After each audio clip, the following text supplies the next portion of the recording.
Yeah, I would say just, take 5 minutes out of the day every morning, and maybe even just do it Monday to Friday and take the weekends off. Wake up in the morning, shower, go to a quiet place in your home or apartment, sit down for 5 minutes, close your eyes.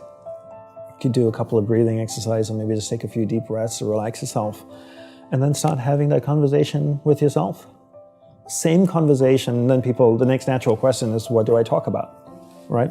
Well, what would you talk about if you met a stranger at a bar? Would you just sit there and stare at them? Would you ask questions? What's your name? How are you feeling? What do you think about the election in America? Ask yourself these questions. Have a conversation the same way you would have with a stranger with yourself.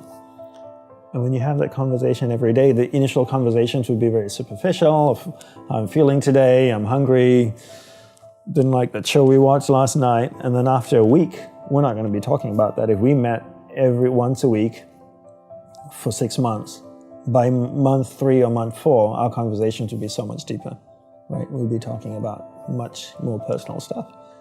And then you'd really get to know yourself. Right, and you're diving deep and just trying to find out what you really want, what motivates you, right? Who you are, how you're treating the people you love. Exactly. How you're treating yourself. Right.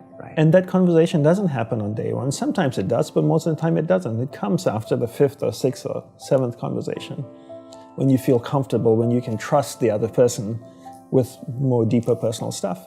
The same way you have to trust yourself too.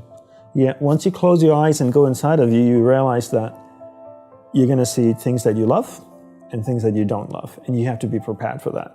And most people can't handle that. They can close their eyes and go in and see all the things they love about themselves, but the things that are unpleasant makes them open their eyes and go, this is absolutely useless. I could definitely use my time in much more productive ways. And then they get up and they leave. That's the reaction when they kind of see something they don't want to engage with. Okay. Why am I sitting here? It's an absolute waste of time. I got a to-do list. I can go get things done.